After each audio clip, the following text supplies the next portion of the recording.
अंमळनेरचा विकास होतो आहे, त्यासोबत गुन्हेगारीचाही विकास होतो आहे.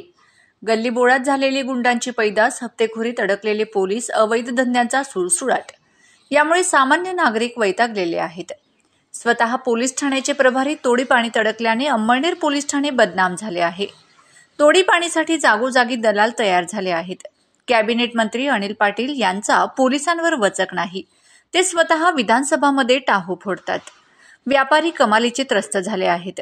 पी.आय. शिंदेंचे नाव अँटी करप्शनमध्ये आले आणि त्यांची बदली झाली, पण तोडीपाणी बंद झालेली नाही.